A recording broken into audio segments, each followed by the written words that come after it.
मुंबई के डोंगरी इलाके में 4 मंजिला इमारत मुनहदम हो गई है। इमारत के मुनहदम होने से 5 अफराद हलाक हो गए हैं, जबकि 8 अफराद जख्मी हुए हैं, जिनका इलाज जारी है। एक जख्मी को अस्पताल से छुट्टी मिल गई है। अभी भी 40 से ज्यादा अफराद मलबे में फंसे हुए हैं। इस मौके पर एनडीआरएफ की टीम लगी हुई है। राहत और बचाव का काम जारी है। महाराष्ट्र के वजीर आला फडणवीस ने बयान जारी करते हुए बताया कि इमारत में 15 खानदान कयाम पजीर थे। इमारत 100 साल पुरानी थी और खतरनाक इमारतों की फहरिस्त में शामिल थी। इमारत को डेवलपर्स के हवाले किया गया था। मलबा हटाने का काम जंगी पैमाने पर जारी है। इस हादसे में बिल्डिंग के मालिक अब्दुल सत्तार की भी मौत हो गई है। हमारे साथ हमारे नुमाइंदे महीउद्दीन बराह रास्त जुड़ चुके हैं। महीउद्दीन, आपसे इस पूरे मामले को लेकर अपडेट चाहेंगे।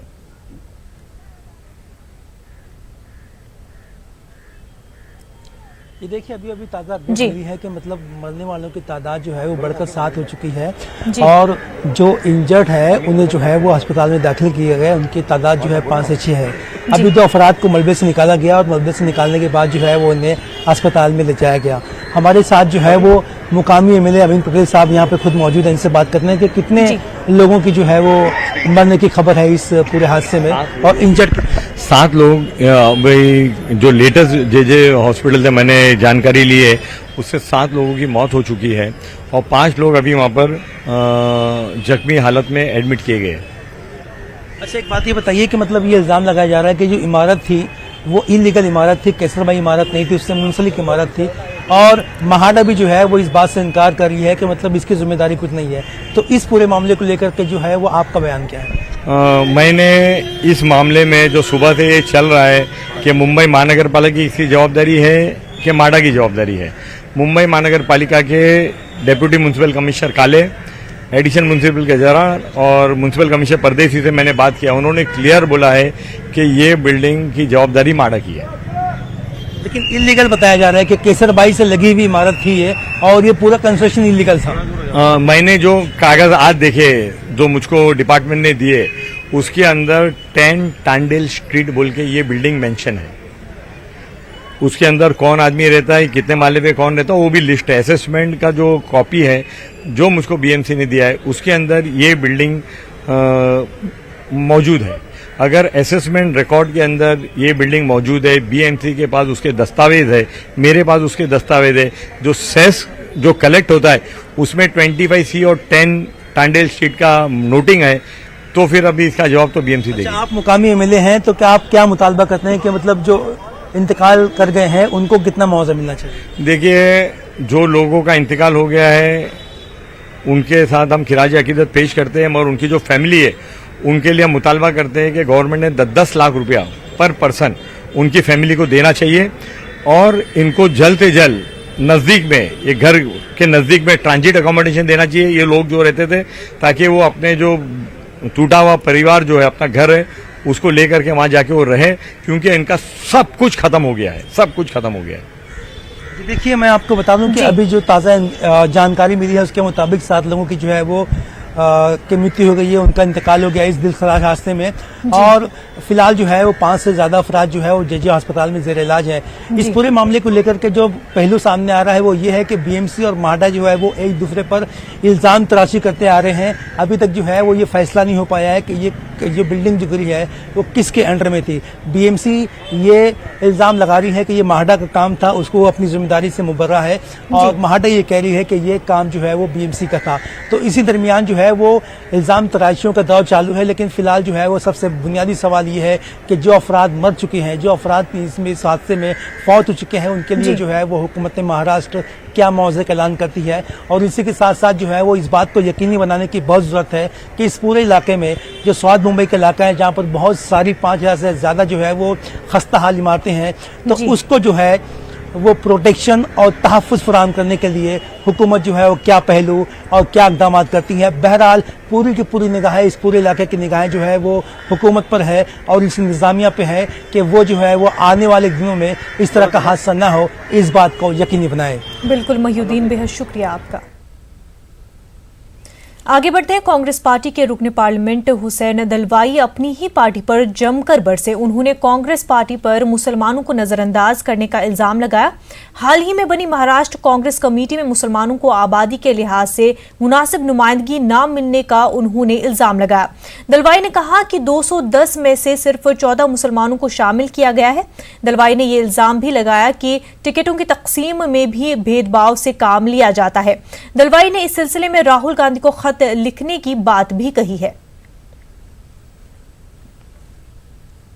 आलमी शोहरत याफ्ता शायर हिमायत अली शायर का कनाडा के टोरंटो शहर में इंतकाल हो गया। यह अफसोसनाक खबर औरंगाबाद में उनके खानदानी जराए ने दी। हिमायत अली शायर औरंगाबाद के सपूत थे। औरंगाबाद शहर से हिमायत अली शायर को कल्बी लगाव रहा। यही वजह है कि हिमायत अली शायर के इंतकाल की खबर से अदबी दुनिया सोगवार हो गई। हिमायत अली शायर तरक्की पसंद तहरीक की आखिरी कड़ी थे जो टूट गई। शायरी की नई सिन्फ़े सुलासी का खालिक हकीकी से जा मिला। पेश रिपोर्ट।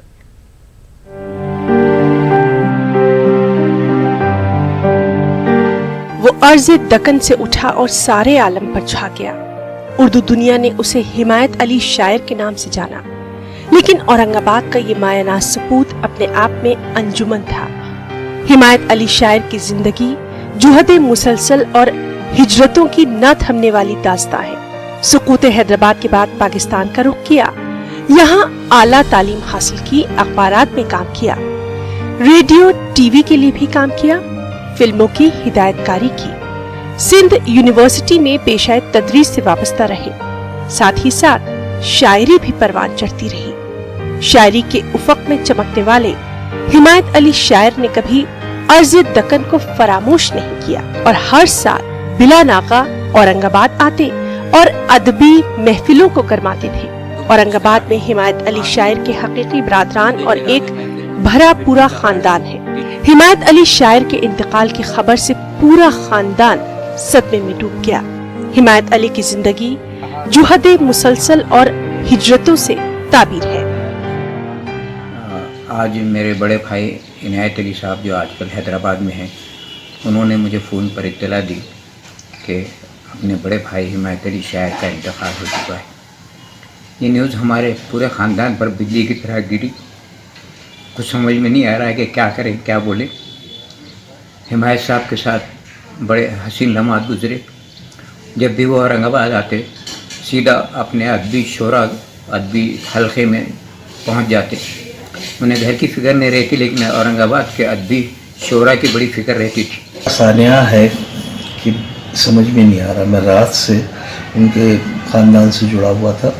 ज़ाहिर है कि मेरे फूफीज़ाद भाई हैं, तो एक थोड़ा सा मेरा अदबी ताल्लुक़ भी है जैसा भी, तो उस वजह से भी मैं उनसे ज़्यादा करीब था। शाम में मुझे मतलब मालूम हो चुका था कि वो बहुत ज़्यादा सीरियस हैं, और यानी बलन इकबाल से फिर मेरी बात हुई। सुबह बलन ने फ़ोन किया कि भाई वो बहैसियत शायर हिमायत अली शायर पाकिस्तान में काफी मकबूल हुए। उन्हें दर्जनों एजाज़ात से भी नवाजा गया। जनरल अयूब खान के हाथों दिया गया सदारती अवार्ड भी इसमें शामिल है। हिमायत अली शायर ने कई किताबें लिखी और शायरी में एक नई अदबी सिन्फ सुलासी को इजाद किया, जिसे हिंदुस्तान में तसलीस का नाम दिया गया। 3 सत्रों के इस शेर को हिंद पाक में शर्फ कबूलियत भी हासिल हुई। पिछले 10 बरसों से हिमायत अली शायर अपने अरकान खानदान के साथ कनाडा में मुकीम थे। न्यूज़ 18 उर्दू के लिए औरंगाबाद से अजहरुद्दीन की रिपोर्ट। मालेगांव शहर में बढ़ती हुई फजाई आलूदगी, जानलेवा बीमारियां, शराहवात को मौजू बनाकर अब्दुल्ला ट्रस्ट ने ग्रीन ट्रिब्यूनल में अर्जदाश्त दाखिल की थी, जिसकी समाअत जारी है। गुज़िश्ता रोज़ हुई समाअत में ग्रीन ट्रिब्यूनल ने जो सख्त अहकामात जारी किए, उसकी रोशनी में नेशनल और महाराष्ट्र आलूदगी कंट्रोल ने साजिंगों गट्टी प्लास्टिक कारखानों पर कार्रवाई करने की शुरू की है, जिसकी वजह से कई साजिंगें बंद हो चुकी हैं। गांव में गुज़िश्ता 9 जुलाई 2019 को दिल्ली की प्रिंसिपल बेंच एनजीटी ने 8 पेज का एक ऑर्डर पास किया स्पेशल मालेगांव के पिटिशनर के सामने। उस पिटिशन के सामने जो ऑर्डर है वो इंतहाई सख्त ऑर्डर पास हुआ है, जिसके बुनियाद पर मालेगांव साइजिंग मालकान के ऊपर कवानीन की जो सख्ती की गई है, उस सख्ती की वजह से बहुत सारे पेचीदगियां और बहुत सारे मसाइल पावरलूम इंडस्ट्री के ऊपर शुरू हो चुके हैं। मालेगांव शहर में सैकड़ों गिट्टी के कारखाने, इलीगल कारखाने और साइजिंगों में जो कचरा जलाया जा रहा है, तो उसके ख़िलाफ़ हमने एनजीटी में याचिका दाखिल की थी। उसके बारे में उसमें याचिका में हमने ये डिमांड की है कि इनको इंडस्ट्रियल जोन में शिफ्ट किया जाए ताकि इनका भी फ़ायदा हो उसमें और पब्लिक का भी फ़ायदा हो। और मालेगांव शहर के अंदर जो गिट्टी के कारखाने रेसिडेंशियल एरियाज़ में चल रहे हैं, इसकी वजह से मालेगांव में और जो साइजिंगों में कचरा जलाया जा रहा है, इसकी वजह से मालेगांव में शरह अमवात और शरह अमराज में बेइंतहा इजाफा हुआ है। अभी जो एनजीटी का जो नया सब कार्रवाई चल रही है, पिछले साल भी जबकि इस पर कार्रवाई हुई थी और उन लोगों ने आकर के हमें जो है बताया था और जो भी कंप्लाइंस हमको पूरा करना चाहिए थे, हमने संजीदगी से उस पर अमल नहीं किया। उसका खमियाजा जो है आज हमको जो है और मज़ीद सख्ती की सूरत में जो है भुगतना पड़ रहा है। आगे चल कर के एनजीटी के मामलात और मज़ीद सख्त होंगे अगर कभी हम इसी तरह ख्वाब खरगोश में रहे और ये समझते रहे कि हाँ हम सब निपट लेंगे पैसे दे दिला के या कुछ भी करा के ऑफिसरों को कन्विंस करके, तो ये जो है हमारी गलत फहमी है। आज़मीन की रवानगी की तैयारियां मुकम्मल हो चुकी हैं। सफ़र हज से रवानगी से कबल सभी आज़मीन की टीका अंदाजी की जाती है। इसी सिलसिले में नांदेड़ ज़िले के आज़मीन की टीका अंदाजी के लिए शहर के देगलूर नाके पर वाक़ई कॉरपोरेशन के दवाखाने में 2 रोज़ा टीका कैंप लगाया गया, जिसमें आज़मीन हज को दिमागी बुखार का टीका, पोलियो ड्रॉप्स और चंद हुजाज को इन्फ्लुएंजा के टीके लगाए गए। नांदेड़ के हिमायत नगर पुलिस की जानिब से शिकायत दर्ज न कराने पर एक शख्स ने खुद को आग लगा दी। नांदेड़ जिले के हिमायत नगर पुलिस स्टेशन में अचानक एक शख्स ने खुद को आग लगा ली। मकामी लोगों ने आग बुझाकर उस शख्स को नांदेड़ के सरकारी अस्पताल में भर्ती कराया। खुद को आग लगाने वाले शख्स की पहचान शेख सद्दाम शेख अहमद के तौर पर की गई है। डॉक्टरों के मुताबिक शेख सद्दाम 97% झुलस गए हैं। अस्पताल में शेख सद्दाम शेख अहमद ने खुद को आग लगाने की वजह बताते हुए अपने ससुराली रिश्तेदारों और हिमायत नगर पुलिस स्टेशन के अफसरों पर इल्जामात आयद किए हैं। अमरावती में देवजन में उर्दू टीचर्स एसोसिएशन गुज़िश्ता 14 सालों से तालीमी मैदान में एक सरगर्म तंजीम है। उर्दू असातिज़ा के मसाइल हल करने के अलावा उर्दू तलबा और तालिबात को मुतहरिक करने के लिए उर्दू टीचर्स एसोसिएशन की जानिब से मुख्तलिफ तक़रीबात का इनेकाद किया जाता रहा है। उर्दू टीचर्स एसोसिएशन की जानिब से रवा बरस 10वीं 12वीं नीट नुमाया कामयाबी हासिल करने वाले तलबा और तालिबात के लिए एजाज़िया और इस्तक़बालिया तक़रीब का इनेकाद अमल में आया। तक़रीब में सियासी लीडरान समेत महकमे तालीम के आला अफसरान मौजूद रहे। जो ने अच्छे 10वीं में 12वीं में और नीट में अच्छे नंबर हासिल किए हैं, उनका इस्तक़बालिया प्रोग्राम ये करीब 14 साल से ले रहे हैं। मैं समझता हूँ ये उनकी हौसला अफजाई करने का एक बहुत अच्छा ज़रिया है। इस प्रोग्राम में पूरे 5 जिलों से करीब 200 स्टूडेंट्स ने शुमूलियत हासिल की और इन तमाम का इस्तकबाल इसलिए किया जाता है ताकि इनकी हौसला अफजाई की जा सके। मुकाम कामयाबी का मुकाम हासिल करते रहे और ऐसे ही सत्कार के लिए बार बार हमको बुलाते रहे कि मैं 12th में ऐसा था, ग्रेजुएशन में ऐसा हूँ। इससे और भी खुशी की बात कोई नहीं हो सकती एक माँ बाप के लिए, सब टीचर्स के लिए जो टीचर्स ने उनको पढ़ाया है। अमरावती के तारीखी शहर अचलपुर में power of India media foundation की जानिब से ब्लड डोनेशन कैंप का इनेकाद किया गया। इस कैंप में सहाफ़ियों के अलावा महकमे पुलिस के अफसरान ने खून का अतिया किया। इस मौके पर अचलपुर तालुके के सहाफ़ी समेत पावर ऑफ मीडिया के अहदेदारान मौजूद रहे। इस मौके पर पावर ऑफ मीडिया के जिला सदर उमेश लोटे ने कहा कि सहाफ़ी की ज़िंदगी का मकसद हर एतबार से समाज की खिदमत करना होता है। अमरावती में बढ़ते जराइम को लेकर शहरियों में दहशत का माहौल है। ऐसे में अमरावती पुलिस कमिश्नर संजय कुमार बावेस्कर ने लोगों से अपील की है कि किसी भी शख्स को मुश्तबा हालत में देखते हुए पुलिस को मालूमात दे। साथ ही बावेस्कर ने कॉलेज और स्कूलों में पढ़ने वाली लड़कियों और उनके सरपरस्तों को चौकन्ना रहने की अपील की है।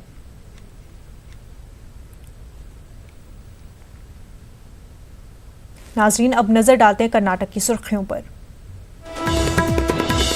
कल होगा कर्नाटक के बागी एमएलएज की किस्मत का फैसला। सुप्रीम कोर्ट कल सुबह 10:30 बजे सुनाएगा फैसला। आज 212 मिनट तक जेर जमानत रहा मामला।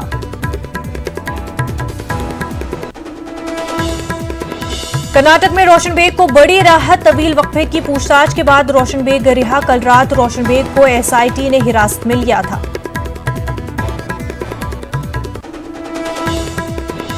कर्नाटक के रायचूर में हजरत शाह मोहम्मद कादरी नूर दरिया रहमतुल्लाह अलैह का मनाया जा रहा है 355वां रस्म संदल उर्स। माली के मौके पर बिला लिहाज मजहब व मिलत लोगों ने की शिरकत।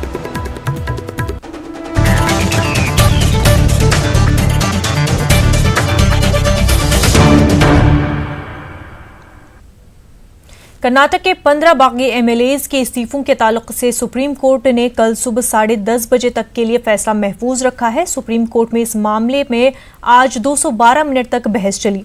स्पीकर के वकील और बागियों के वकील के दरमियान इस दौरान जबरदस्त बहस देखी गई। बागियों के वकील मुकुल रोहतगी ने कुमारस्वामी पर अक़लियती हुकूमत को बचाने के लिए स्पीकर के ऑफिस का गलत इस्तेमाल करने का इल्जाम आयद किया है।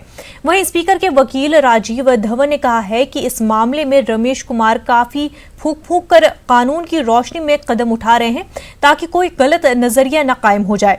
धवन ने कहा कि एमएलएज के इस्तीफों से जमहूरियत को रास्त तौर पर खतरा लाहक है। ऐसे में सुप्रीम कोर्ट को इस मामले की समाज से खुद को दूर रखना चाहिए। वहीं मुकुल रोहतगी ने कहा कि कांग्रेस और जेडीएस व्हिप जारी करके एमएलएज को बांध कर रखना चाहती है, जो कि गलत अमल है।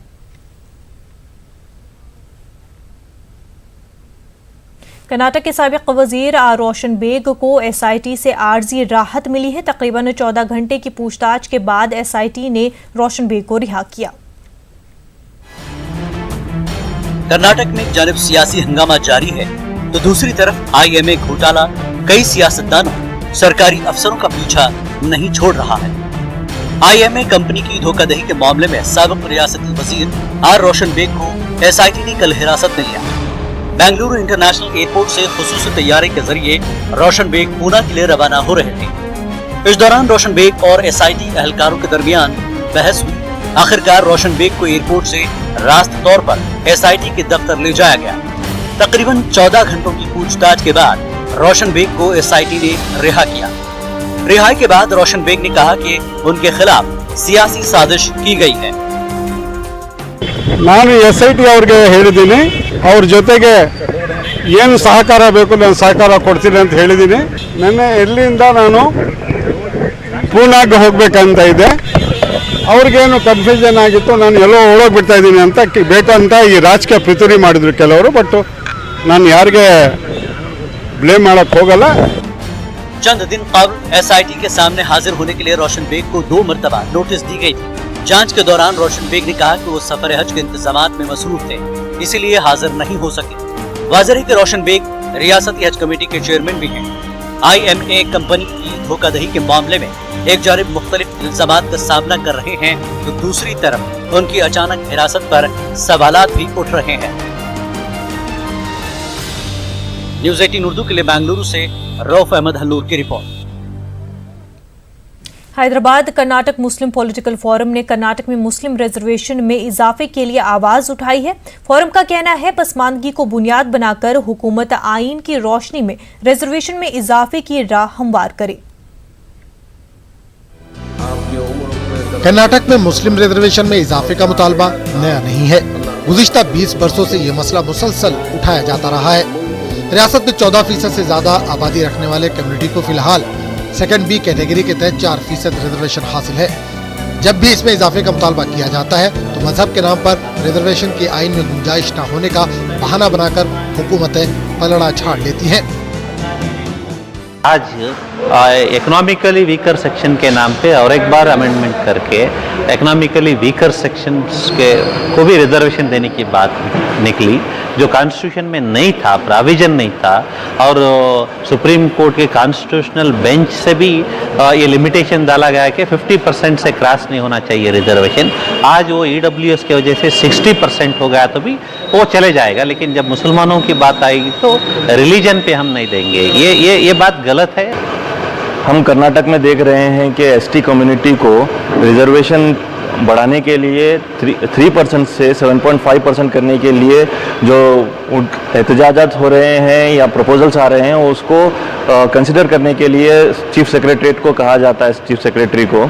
लेकिन वहीं पर रवि वर्मा कमीशन की रिपोर्ट है, जस्टिस रवि वर्मा की, मुसलमानों के ताल्लुक से रिजर्वेशन को 4% से 6% करने के बारे में उसको बिल्कुल ही नज़रअंदाज कर दिया जा रहा है। असेंबली में उसके ताल्लुक से बात तक नहीं की जा रही है। मुस्लिम रिजर्वेशन, दस्तूरी हुकूक और हमारी क़यादत के उन्वान से मुनक़िदा इस इजलास में मुस्लिम रिजर्वेशन के मुख्तलिफ कानूनी पहलुओं पर गौर किया गया। साथ ही हुकूमत पर मुस्लिम रिजर्वेशन के ताल्लुक से दबाव बनाने के ताल्लुक से भी तबादला ख्याल हुआ। पॉलिटिकल फ्रंट पर आपके पास पॉलिटिकल रिसोर्स या पॉलिटिकल टूल्स नहीं है, आप फाइट नहीं कर सकते हैं। तो मैं ये बात करता हूं कि आप सोशल इंजीनियरिंग की बात करें। डिस्क्रिमिनेशन या जातियां सिर्फ आपके साथ नहीं हो रही है, लिंचिंग सिर्फ आपकी नहीं हो रही है, और भी जातियां हैं, दलितों के साथ ये हरकतें हो रही हैं, सबके साथ हो रही हैं। बतौर मुसलमान के मजलूमों के साथ हमें खड़ा होना है। यहाँ ये बात काबिल जिक्र है कि न्यूज़ 18 उर्दू ने 3 जुलाई को मुस्लिम रिजर्वेशन के ताल्लुक से आवाज उठाई थी, जिसकी कई एक गोशों से सताइश भी की गई थी। न्यूज़ 18 उर्दू की खबर के बाद अब मुस्लिम तंजीमों ने इस मसले पर सर जोड़कर बैठना शुरू कर दिया है। न्यूज़ 18 उर्दू के लिए गुलबर्गा से जवाद मीर की रिपोर्ट। कर्नाटक के रायचूर में हजरत शाह मोहम्मद कादरी नूर दरिया रहमतुल्लाह अलैह का 355वां उर्स मनाया जा रहा है। सजादा नशीन डॉक्टर सईद शाह ताजुद्दीन कादरी ने रस्म संदल माली अंजाम दी। संदल माली के मौके पर सजादा नशीन ने पूरी दुनिया में अमन अमा और मुल्क की सलामती के लिए दुआ की। रस्म संदल माली के मौके पर बिला लिहाज मजहब व मिल्लत लोगों ने शिरकत की। सजादा नशीन सईद ताजुद्दीन कादरी ने बताया कि हजरत नूर दरिया का शुमार जनूबी के मारूफ बुजुर्गान दीन में किया जाता है। 355वां उर्स शरीफ मनाया जा रहा है। हज़रत सैयद शाह मोहम्मद कादरी नूर दरिया रहमतुल्लाह अलैह शहर रायचूर में वाहिद शख्सियत हैं जिन्होंने यहाँ उर्दू की संग बुनियाद रखी। तमाम तारीख़ की किताबों में उर्दू के क़दीम बानियान में अगर किसी का शुमार होता है तो शहर रायचूर ही नहीं बल्कि ज़िले रायचूर में सिर्फ़ और सिर्फ खुतबुल अख्ताब हज़रत सैयद शाह मोहम्मद कादरी नूर दरिया रहमतुल्लाह अलैह का नाम आता है। बेंगलुरु के एक स्लम इलाके में नई मस्जिद का इफ्तिताह अमल में आया है। ये मस्जिद मजहबी तकाज़ों को पूरा करने के साथ साथ जदीद तालीम और तरबियत के मरकज़ के तौर पर भी काम करेगी। आप देखिए रिपोर्ट, हमें दीजिए इजाज़त। आदाब। बेंगलुरु के केजे हल्ली में मस्जिद अवैस करनी का इफ्तिताह अमल में आया। यहाँ मस्जिद के साथ साथ एक इस्लामिक सेंटर भी अपनी खिदमत अंजाम देगा। ये नई मस्जिद स्लम इलाके में तामीर की गई है। इलाके के हालात को देखते हुए मस्जिद के तहत ही जदीद तालीम और तरबियत फराहम करने का मंसूबा बनाया गया है। साथ ही ड्रग्स और दीगर नशीली चीजों के खिलाफ बेदारी पैदा करने के लिए मुस्तकिल तौर पर बाकायदा मुहिम चलाने का भी फैसला लिया गया। और खुसूसन जो है जो आलीशान जो इमारत है 5 वक्ता नमाज के साथ साथ इंशाअल्लाह ताला इसमें हमारे बच्चों को जो SLC और PUC के जो बच्चे हैं उनको इंशाअल्लाह ताला फ्री कोचिंग इसमें दिया जाएगा। और इसमें जो है इंशाअल्लाह ताला यहीं पर ऊपर के माले में इंशाअल्लाह औरतों का जो है हफ्तावारी जो है इंशाअल्लाह ताला प्रोग्राम जो है मुरतब किया जाएगा। और इस इलाके में नौजवानों में खुसूसन नौजवानों मुस्लिम नौजवानों में नशा की जो है लत पड़ी हुई है। नशाबाजी, गांजा, अफीम का जो है बहुत ज़्यादा जो है जोर है। हम चाहते हैं कि जो है इस जगह से जो है इस लानत को मिटाने के लिए एक तालीमी बेदारी के लिए इंशाअल्लाह ताला इस्तेमाल होगा। मेमन बरादरी के चंद साहिब सरबत और मकामी लोगों के ताउन से ये मस्जिद तामीर की गई है। यूनुस सेठ की सरपरस्ती में मेमन बरादरी के एक ग्रुप ने शहर में 7 मस्जिदें तामीर की है और ग्रुप के अरकान यही कहते हैं कि उनका मकसद सिर्फ अल्लाह को राजी करना है। ऐसे छोटे छोटे मस्जिदें बहुत बन रही हैं। अल्लाह जिससे काम लेना चाहता है ले रहा है। हमारे ग्रुप के साथ हमारे अलमस बाबा सेठ हैं, ये हैं, इनके भी जरिए 5-6 मस्जिदें बन चुकी हैं। ये हमारी 7वीं मस्जिद है अल्लाह के फजल से। 7 है और 7 से ज़्यादा भी है, हम इसका काउंटिंग नहीं रखने, बट अभी हमारा मुकम्मल 11 साल इसमें चालू है और कहीं भी कोई भी मस्जिद में हम इसका ना तो ट्रस्टीशिप लेते हैं ना तो इसका एग्जीक्यूटिव मेंबर बनते हैं। हमारा खालिस एक ही मकसद है कि अल्लाह को राज़ी करना है, बस अल्लाह राज़ी हो जाए, हमारा बेड़ा पार हो जाए। बच्चों के लिए एजुकेशन, इंग्लिश एजुकेशन है और जो है जिक्र की महफिल है और औरतों के लिए भी कुछ इंतज़ाम हुआ है। यहाँ पे उनको भी तालीम का एक ये ज़राया बनाया जा रहा है। मस्जिद अवैस करनी के इफ्तिताह के मौके पर गुलबर्गा के मारूफ आलिम दीन मौलाना शाह अफजलुद्दीन जुनैदी समेत कई उलमाए कराम ने शिरकत की और मस्जिद की खूबसूरती और शानदार इमारत की तामीर पर मकामी लोगों ने भी बेपनाह खुशी का इजहार किया। न्यूज़ 18 उर्दू के लिए बेंगलुरु से रऊफ अहमद हल्लूर की रिपोर्ट।